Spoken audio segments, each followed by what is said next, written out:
अस्सलाम वालेकुम व्यूवर्स, कैसे हैं आप? उम्मीद है आप सब ठीक ठाक होंगे। मेरी दुआ है कि अल्लाह पाक आप सब लोगों को अपने हिफ्ज़-ओ-अमान में रखे।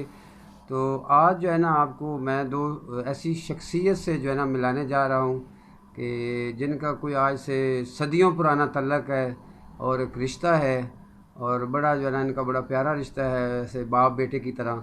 तो आज ये बहुत अरसे बाद इकट्ठे हुए हैं, तो इनकी ज़रा गपशप ये लगा रहे हैं, तो आपको इनकी गपशप सुनाता हूँ। तो ये आप देखें, ये जो बैठे हैं इस तरफ, ये हैं मियाँ यूसुफ साहब हैं, साथ में अपने हैं कासम अली ख़ान साहब, ये मेरे ससुर हैं। और मियाँ साहब जो है ना ऐसे समझें कि बस दादा अबू हैं। तो ये जो है ना मतलब ये कि बैठे हैं गपशप लगा रहे हैं। तो ये आप सुने गपशप जो है ना आपस में लगा रहे हैं। हाँ जी, ठीक कर रहा है भाई। हाँ जी, खैर खैरियत है, ठीक है। तो शाम चले जाना। हाँ जी, शाम को चला जाना, कल हाँ, जाओ। फिर उस बाद में इंशाल्लाह मुलाकात होगी।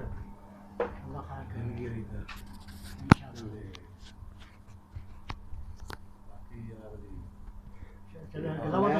मैं ਤੁਹਾਡੇ ਕੋਲ ਪੁੱਛਦਾ ਨਾ ਮੀਆਂ ਸਾਹਿਬ, ਇਹ ਤੁਸੀਂ ਦੱਸੋ ਵੀ ਪੰਜਾਬੀ 'ਚ ਇਹ ਦੱਸੋ ਵੀ ਕਾਸਮ ਅਲੀ ਖਾਨ ਸਾਹਿਬ ਨੂੰ ਤੁਸੀਂ ਕਿੰਨਾ ਅਰਸਾ ਪਹਿਲੇ ਤੇ ਜਾਣਦੇ ਹੋ? ਕੁਝ ਤੁਹਾਨੂੰ ਯਾਦ ਹੈ ਭਲਾ ਕਿੰਨਾ ਅਰਸਾ ਹੋ ਗਿਆ, ਕਿੰਨੇ ਅਰਸੇ ਬਾਅਦ ਮੁਲਾਕਾਤ ਹੋਈ? ये अरसा तो बहुत ही हो गया, ਹਾਂਜੀ ਹਾਂਜੀ, 20-25 साल तो हो गया उन्हें। हाँ जी, 20-25 ਸਾਲ ਤੋਂ ਬਾਅਦ ਤੁਸੀਂ ਮਿਲੇ हैं। माशाल्लाह जी, क्या बात है। देखो जी, अजकल का ज़माना देखो तो पुराना ज़माने तलक देखो, 20-25 साल तो बाद मिले किस तरह है। और ये व्यूअर्स दोस्तों, ये ना एक जगह ते इकट्ठे रहे, एक घर दे विच रहे, अपना घर जिस तरह होंदा एक ही घर दा सिस्टम रहा। तो उस ज़माने मियाँ साहब भी काम शम करते सी। इन्होंने कोई अपने जेह्ड़े आर्मी दे बटन वगैरह होंदे ने, उन्होंने कोई फैक्ट्री शैक्ट्री कोई मशीनां वगैरह लाइयां होई सी। तो कासम अली खान साहब भी इन्होंने कोल होंदे सी ते मिल के काम करते सन। तुसी ये दसो अपना खान साहब बई किन्ने अरसे तो मियाँ साहब नूं जानदे हो तुसी?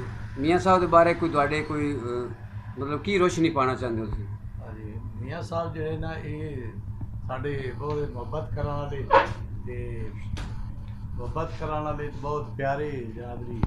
जिस तरह एक साढ़े वाले साहब की हैसीयत नाल सानू प्यार करते हाँ जी हाँ जी। ते असी जनाब जी 20-25 साल तो बकायदा इकट्ठे ड्यूटी मतलब इकट्ठे रहे हैं।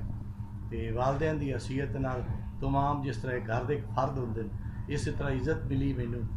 तो मेरे जनाब सारे घर के फर्द जितने होंगे। ਤੁਹਾਡੀ ਉਸ ਟਾਈਮ ਉਮਰ ਕਿੰਨੀ ਹੁੰਦੀ ਸੀ ਜਦੋਂ ਤੁਸੀਂ ਇਹਨਾਂ ਕੋਲ ਆਏ ਕਿ ਉਸ ਜ਼ਮਾਨੇ ਵਿੱਚ? हाँ जी, उस वक्त तकरीबन 22 साल 22 और 25 के दरम्यान सी जब मैंने बनाया। ਵੀਵਰ 22 ਸਾਲ ਉਮਰ ਹੁੰਦੀ ਸੀ। ਤੇ ਇਸ ਟਾਈਮ ਕਿੰਨੀ ਤੁਹਾਡੀ ਉਮਰ? हाँ, हम तकरीबन 60 साल हो गए। ਵੀਵਰ 60 ਸਾਲ ਉਮਰ ਹੈ। ਉਹ 22 ਸਾਲ ਦਾ ਜ਼ਮਾਨਾ ਦੇਖੋ ਤੇ ਫਿਰ ਕੋਈ 2-4 ਸਾਲ 10 ਸਾਲ ਇਕੱਠੇ ਰਹੇ। ਫਿਰ ਉਸ ਤੋਂ ਬਾਅਦ ਤੁਸੀਂ ਹਿਸਾਬ ਲਾ ਲਓ ਇੰਨਾ ਅਰਸਾ ਗੁਜ਼ਰ ਗਿਆ ਤੇ ਫਿਰ ਵੀ ਅੱਜ ਮਿਲਣ ਵਾਸਤੇ ਆਏ ਔਰ ਬੈਠੇ ਇਕੱਠੇ। ਤੇ ਇਹ ਜ਼ਿੰਦਗੀ ਦਾ ਮੇਲ ਜੋਲ ਹੈ। अक्सर मुलाकात पहले होती रही। ਅਕਸਰ ਮੁਲਾਕਾਤ ਹੁੰਦੀ ਰਹੀ, ਇੱਕ ਦੂਸਰੇ ਕੋਲ ਆਉਂਦੇ ਜਾਂਦੇ ਰਹੇ। ਤੇ ਜ਼ਿੰਦਗੀ ਦਾ ਮੇਲ ਹੈ ਇਹ, ਅੱਲਾ ਦੇ ਕੰਮ ਹੈ। ਨੈਕਸਟ ਪਤਾ ਨਹੀਂ ਕਦੋਂ ਜ਼ਿੰਦਗੀ ਮੁਲਾਕਾਤ ਹੋਣੀ। ਸਾਹੀਵਾਲ ਆਏ ਖਾਨ ਸਾਹਿਬ ਮੀਆਂ ਸਾਹਿਬ ਨੂੰ ਮਿਲਣ ਵਾਸਤੇ ਲਾਹੌਰ। ਔਰ ਇਹ ਮੀਆਂ ਸਾਹਿਬ ਪਹਿਲੇ ਵੀ ਮੇਰੀ ਤੁਸੀਂ ਕਿਸੇ ਨਾ ਕਿਸੇ ਵੀਡੀਓ ਵਿੱਚ ਮੀਆਂ ਸਾਹਿਬ ਨੂੰ ਦੇਖਿਆ ਹੋਣਾ, ਇੱਕ ਦੋ ਤਸਵੀਰਾਂ ਮੈਂ ਐਡ ਕੀਤੀਆਂ ਸੀ ਇੱਕ ਦੋ ਜਗ੍ਹਾ ਤੇ। ਫਿਰ ਵੀ ਇਨਸ਼ਾਅੱਲਾ ਕਿਸੇ ਟਾਈਮ ਮੀਆਂ ਸਾਹਿਬ ਦੀ ਅੱਛੀ ਗਪਸ਼ਪ ਤੁਹਾਨੂੰ ਸੁਣਾਵਾਂਗੇ। ਤੇ ਅੱਜ ਦੀ ਬਸ ਇਹਨਾਂ ਦੀ ਮੁਲਾਕਾਤ ਬਸ ਖਤਮ ਹੋਣ ਲੱਗੀ ਹੈ। ਤੇ ਮੈਂ ਕਿਹਾ ਚਲੋ ਥੋੜ੍ਹਾ ਜਿਹਾ ਯਾਦਾਂ ਰਹਿ ਜਾਣਗੀਆਂ। ਹਾਂ, ਜ਼ਿੰਦਗੀ ਦਾ ਕੋਈ ਪਤਾ ਕੋਈ ਨਹੀਂ ਹੈ। ਤੇ ਮੀਆਂ ਸਾਹਿਬ ਬਹੁਤ ਸ਼ੁਕਰੀਆ, ਖਾਨ ਸਾਹਿਬ ਤੁਹਾਡਾ ਵੀ ਬਹੁਤ ਸ਼ੁਕਰੀਆ, ਤੁਸੀਂ ਸਾਡੇ ਚੈਨਲ ਤੇ ਆਏ ਔਰ ਇਹ ਜਨਾਬ ਜਿਹੜਾ ਨਾ ਥੋੜ੍ਹਾ ਟਾਈਮ ਦਿੱਤਾ, ਬੜੀ ਮਿਹਰਬਾਨੀ। अस्सलाम वालेकुम वरहमतुल्लाहि वबरकातुहू।